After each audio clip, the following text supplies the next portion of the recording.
Sitayo po ang lahat at sumabay sa pag-awit ng koro.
Sa ngalan ng Ama at ng Anak at ng Espiritu Santo. Amen.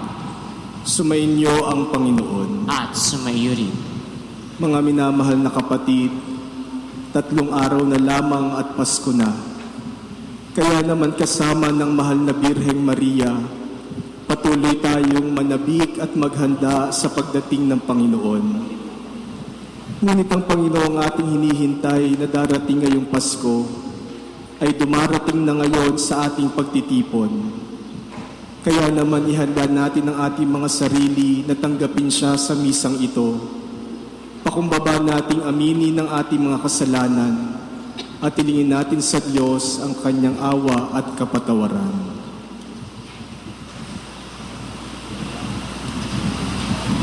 Panginoong Hesus, Ikaw ang makapangyarihang Diyos at Prinsipe ng kapayapaan. Panginoon, kaawaan mo kami. Panginoon, kaawaan mo kami.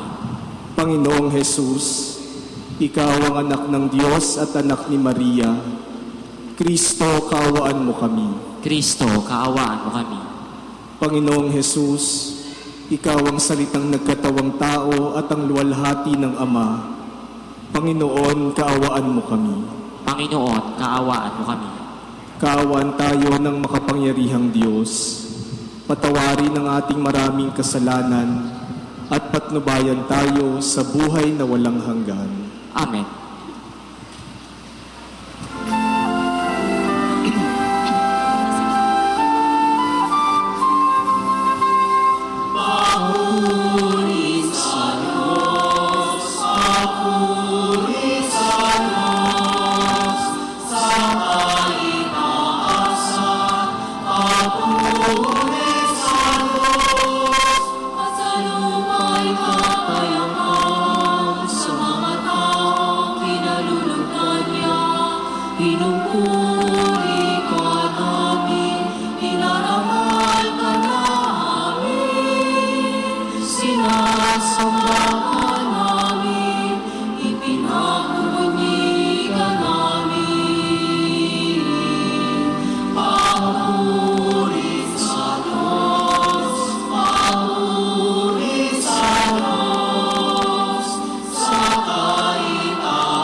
Manalangin tayo.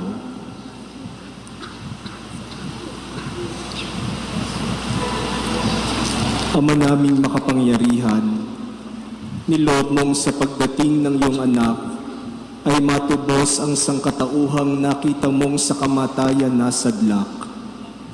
Ipagkaloob mo ang mga nagdiriwang sa kanyang pagkakatawang tao nang may kapakumbabaan at katapatan ay maging dapat na makasalo sa manunubos naming ito na siyang namamagitan kasama ng Espiritu Santo magpasawalang hanggan. Amen.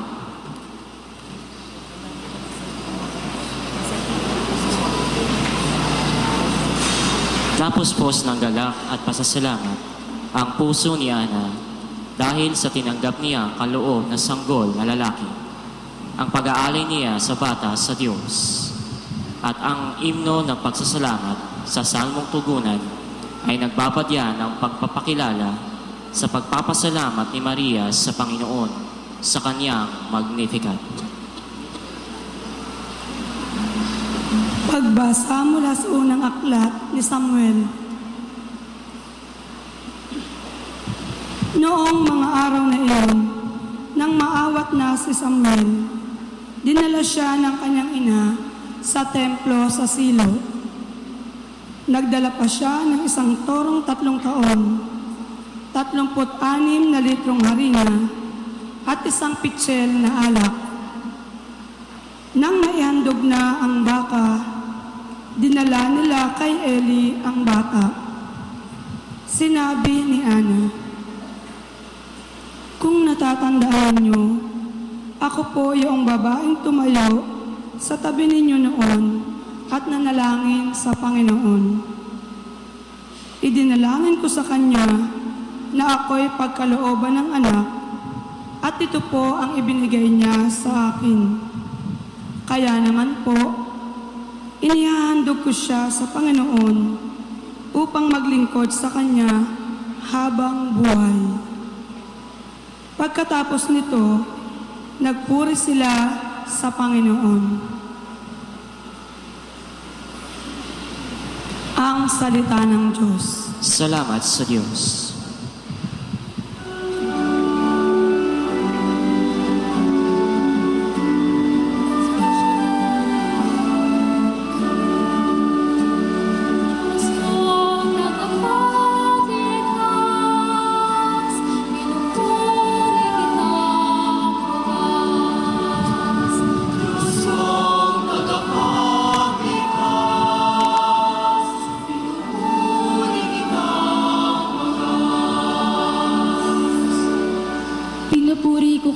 Poon, dahil sa kaloob ninyo sa akin. Pinagtatawanan ko ngayon ang aking mga kaaway, sapagkat iniligtas ninyo ako sa kadustaan. Diyos kong tagapagligtas, pinupuri kita Nagapi ninyo ang mga makapangyarihan at pinalalakas ninyo ang mahihina. Kaya ang dating mayayaman ay nagpapaupa para mabuhay. Masagana ngayon ang dating maralita, ang dating baog, nagsilang ng mga anak, at ang maraming supling ay salungkot na sadlak. Diyos kong tagapagligtas, pinupuri kita Kayo, poon, ay may kapangyarihang magbigay o bumawi ng buhay. Maaari ninyo kaming patayin, maaari ring buhayin. Maaari ninyo kaming payamanin o paghirapin. Maaari ring ibaba o itaas. Diyos kong tagapagligtas, pinupuri kita Mapadadakila ninyo kahit ang pinakaaba, mahango sa kahirapan kahit ang pinakadukha. Maihahanay ninyo sila sa mga maharlika, magbibigyan ng karangalan kahit na ang dustang-dusta. Diyos kong tagapagligtas,